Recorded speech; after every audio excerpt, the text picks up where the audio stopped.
The Clonmult ambush took place on the 20th of February 1921, during the Irish War of Independence. Irish Republican Army volunteers occupying a farmhouse in Clonmult, County Cork, were surrounded by a force of British Army, Royal Irish Constabulary and auxiliaries. In the action that followed, 12 IRA volunteers were killed, 4 wounded and 4 captured. A total of 22 people died in the ambush and subsequent executions. 14 IRA members, 2 black and tans and 6 suspected informers. Background: the 4th Battalion of the IRA 1st Cork Brigade, under Diarmaid O'Hurley and based around Middleton, Youghal and COBH, had been a successful unit up until the Clonmult ambush. They had captured 3 rick barracks and carried out an ambush in Middleton itself. In January 1921, the unit took possession of a disused farmhouse overlooking the village of Clonmult. O'Hurley planned to ambush a military train at COBH Junction on Tuesday, the 22nd of February 1921, and at the time of the Clonmult action was scouting a suitable ambush site. However, according to historian Peter Hart, they had become overconfident and fallen into a traceable routine. An intelligence officer of the British Army Hampshire Regiment traced them to the billet at a farmhouse in Clonmult. The battle. British troops surrounded the house.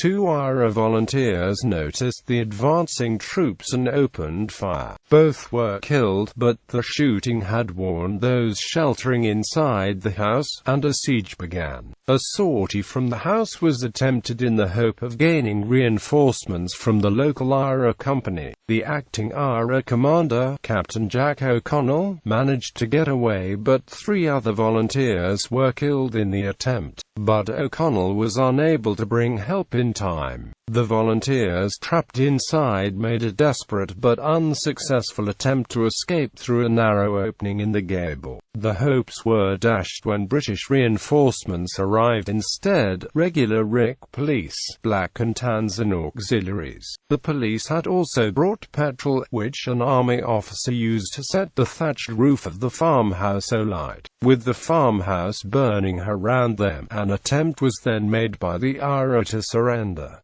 Michael in reverse.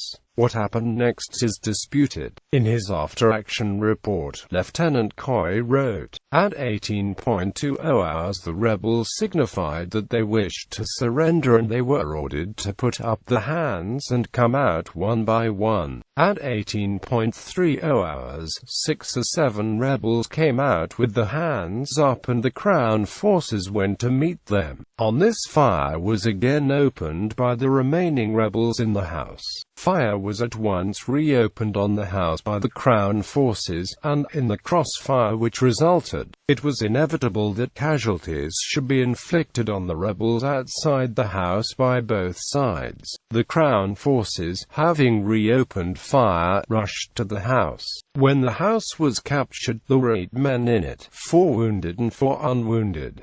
These were taken prisoner. In its official communiqué, General Headquarters merely stated that some of the IRA volunteers came running out of the house with the hands up, while others continued to fire on the Crown forces as they went to accept the surrender. But in his monthly confidential report, the local county inspector of the Royal Irish Constabulary accused the volunteers of treachery, saying that some had tried to escape by IRAs. Some came from the building while those that remained inside opened fire on the police and military. By contrast, the surviving volunteers claimed that the men had surrendered in good faith and had come out with the hands up, only to be shot by the police without any provocation.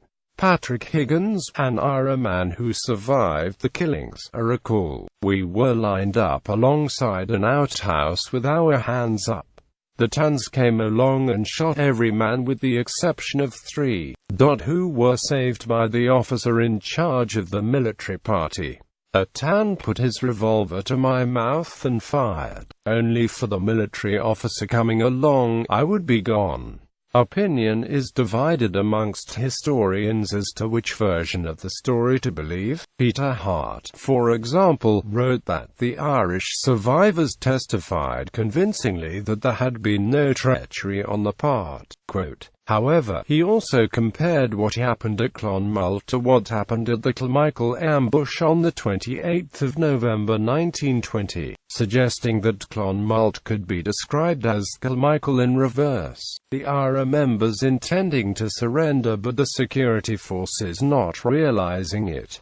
In his book The Battle of Clonmult, The IRA's Worst Defeat, Tom O'Neill suggests the shooting of IRA members may have been the result of a misunderstanding. Before the volunteers gave up and came out, the commander had ordered them to throw the rifles into the fire, and what the police mistook for treachery may have been ammunition cooking off in the heat of the flames. The other possibility, as O'Neill notes, is that the British were just attempting to cover up the tracks with falsehoods. A total of 12 IRA volunteers were killed in the action, with 4 more wounded and only 4 taken prisoner unscathed. 2 of the IRA prisoners were later executed in the Cork military barracks on the 28th of April. Patrick Higgins was sentenced to death but was reprieved due to the truce that ended the war on the 11th of July.